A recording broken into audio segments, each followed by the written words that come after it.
La Bible nous révèle clairement qu'il y aura un homme qui prendra le contrôle de toutes choses et gouvernera le monde comme aucun autre leader de l'histoire de l'humanité n'a réussi à le faire. Cet homme sera charismatique et aura un discours qui conquérera tous. Son pouvoir de persuasion convaincra les habitants de la terre que, entre ses mains, tous les problèmes des nations seront enfin résolus. La vérité est que le monde n'a jamais vu quelqu'un d'aussi puissant, influent et intelligent que cet homme. Et cela se produira pour une seule raison. Il détiendra entre ses mains le pouvoir venant directement de l'ennemi de nos âmes, Satan. Voyez ce que dit la Bible à son sujet dans la 2e épître aux Thessaloniciens, chapitre 2. L'apparition de cet impie se fera par la puissance de Satan avec toutes sortes de miracles, de signes et de prodiges mensongers, et avec toutes les séductions de l'iniquité pour ceux qui périssent, parce qu'ils n'ont pas reçu l'amour de la vérité pour être sauvés. Et qui est cet homme? Je te demande, c'est l'Antéchrist, l'être maléfique qui s'élèvera contre Dieu et s'exaltera au-dessus de toute chose, jusqu'à s'asseoir dans le sanctuaire du Seigneur et affirmer qu'il est lui-même Dieu. Et il fera tout cela parce qu'il désire la même chose que le diable a toujours désiré, occuper la place du Dieu très haut.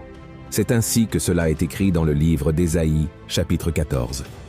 Te voilà tombé du ciel, astre brillant, fils de l'aurore. Tu es abattu à terre, toi, le vainqueur des nations. Tu disais en ton cœur, « Je monterai au ciel, j'élèverai mon trône au-dessus des étoiles de Dieu. Je m'assiérai sur la montagne de l'assemblée, à l'extrémité du septentrion. Je monterai sur le sommet des nus, je serai semblable au Très-Haut. » Et la question qui se pose est la suivante. Quand l'Antéchrist viendra-t-il sur terre? Est-ce qu'il est déjà né? Attend-il simplement que les prophéties bibliques se réalisent pour être annoncé comme celui qui sauvera le monde? C'est précisément sur cette question que nous allons traiter dans cette vidéo. Je vais te prouver que l'Antéchrist est déjà parmi nous, agissant sans que personne ne le remarque, d'accord? Mais avant de commencer, je tiens vraiment à que tu t'abonnes à ma chaîne. Il te suffit de cliquer sur le bouton s'abonner qui se trouve ci-dessous la vidéo et à côté apparaîtra une cloche. Il est très important que tu actives la cloche pour recevoir toutes les notifications à chaque fois que je publierai une nouvelle vidéo, d'accord? Alors, allons-y. Le Nouveau Testament nous raconte que Satan a tenté Jésus à 3 moments différents pendant que le Seigneur jeûnait dans le désert, se préparant à assumer son ministère sur terre. Dans un premier temps, il est venu vers Christ et a essayé de le convaincre de satisfaire sa faim en transformant des pierres en pain. Ensuite, il a emmené Jésus dans un endroit très élevé, d'où il pouvait voir toute la terre. Alors, Satan lui a proposé de lui donner le pouvoir sur tout, si Jésus se prosternait devant lui. Et enfin, l'ennemi a conduit le Christ au sommet du temple et lui a dit de sauter, afin que les anges de Dieu le sauvent et préservent sa vie devant les yeux de tous les Juifs, qui ne croyaient pas qu'il était le Messie envoyé par Dieu. Frères et sœurs, remarquez quelque chose dans ces 3 situations. Dans chacune d'elles, Satan a offert des choses bonnes à Jésus, mais en échange, il voulait adoration et désobéissance à la parole de Dieu. Et c'est exactement la même chose qu'il fait avec nous aujourd'hui. Le diable nous offre tout ce qui est bon et plaisant à nos yeux charnels, mais en échange, il veut que nous arrêtions de prier et de chercher Dieu. C'est précisément ce que l'Antéchrist voudra que le monde fasse après qu'il aura été annoncé à tous les habitants de la terre. Encore dans le livre de 2e Thessaloniciens, chapitre 2, nous voyons qu'à la fin des jours, il y aura une grande apostasie, c'est-à-dire l'abandon de la foi par beaucoup de ceux qui ont un jour consacré leur vie à Jésus. Ils serviront le diable même sans s'en rendre compte, donnant à l'Antéchrist tout le contrôle sur leur vie. Vois ce que dit la parole du Seigneur.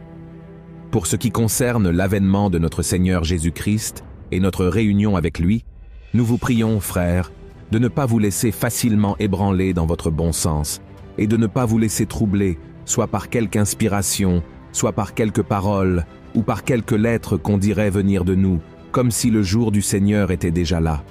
Que personne ne vous séduise d'aucune manière, car il faut que l'apostasie soit arrivée auparavant, et qu'on ait vu paraître l'homme du péché, le fils de la perdition, l'adversaire qui s'élève au-dessus de tout ce qu'on appelle Dieu ou de ce qu'on adore, jusqu'à s'asseoir dans le temple de Dieu, se proclamant lui-même Dieu. Notez que ce passage mentionne que l'Antéchrist s'assiera dans le sanctuaire de Dieu et s'autoproclamera Dieu. En raison de cela, les érudits de la Bible, principalement ceux qui se penchent sur la fin des temps, croient que cela fait référence au troisième temple qui sera construit à Jérusalem, exactement à l'endroit où le temple de Salomon a été érigé, et cette construction deviendra réalité. Certains disent même que les gouvernements d'Israël et de la Palestine ont déjà entamé des négociations pour la construction future de ce temple qui abriterait les religieux des deux peuples, et selon les prophéties, serait pris par l'Antéchrist. Cependant, mes frères, je tiens à attirer votre attention sur quelque chose, et pour cela, je souhaite lire avec vous un passage de 1 Corinthiens, chapitre 6, qui dit ainsi: « Ne savez-vous pas que votre corps est le temple du Saint-Esprit qui est en vous, que vous avez reçu de Dieu, et que vous ne vous appartenez point à vous-même, car vous avez été rachetés à un grand prix. Glorifiez donc Dieu dans votre corps et dans votre esprit, qui appartiennent à Dieu. » Frères et sœurs, nous sommes le sanctuaire de Dieu ici sur terre. L'Antéchrist n'a pas encore été annoncé, mais il est déjà assis sur les cœurs des êtres humains, les contrôlant et s'auto-proclamant le Dieu de leur vie. Beaucoup voient encore l'avènement de l'Antéchrist comme quelque chose de futur, mais non, il est déjà parmi nous. Il suffit de regarder le monde autour de nous, les événements qui se produisent, pour réaliser qu'il domine déjà le cœur de l'être humain et installe secrètement son trône en lui. Et ce n'est pas moi qui affirme cela, mais la Bible elle-même. Faites attention à ce que l'apôtre Jean a écrit. Reconnaissez à ceci l'Esprit de Dieu. Tout esprit qui confesse Jésus-Christ venu en chair est de Dieu, et tout esprit qui ne confesse pas Jésus n'est pas de Dieu. C'est celui de l'Antéchrist, dont vous avez appris la venue, et qui maintenant est déjà dans le monde. Donc, le conseil que je te donne est le suivant. Ne reste pas en attente de la construction du troisième temple de Jérusalem, ni de l'annonce d'un accord de paix entre les principales nations et religions. Au lieu de cela, veille à ne pas laisser de place à l'ennemi dans ta vie. Ne permets pas que l'esprit de l'Antéchrist domine ton cœur et en fasse son temple. Au contraire, tu dois remettre ton cœur et ta vie à Jésus-Christ, car lui seul a le pouvoir de détruire l'ennemi. Amen. Laisse Christ gouverner ta vie, tes paroles, ta manière d'agir, et ne sois plus l'un de ceux qui se sont écartés de la foi et ont repris une vie de péché comme si Christ ne devait jamais revenir. La plupart des signes précédant le retour de Jésus se sont déjà accomplis. Pourtant, beaucoup doutent et disent que ces choses ont toujours existé et que les générations passées pensaient aussi que Jésus reviendrait de leur vivant. Mes frères, nous devons être très prudents, car maintenant les signes sont très clairs et nous ne pouvons pas être pris au dépourvu, vivant en désobéissance à la parole de Dieu.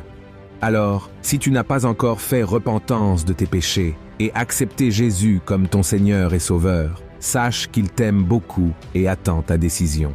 Voici cet avertissement du Seigneur pour chacun de nous.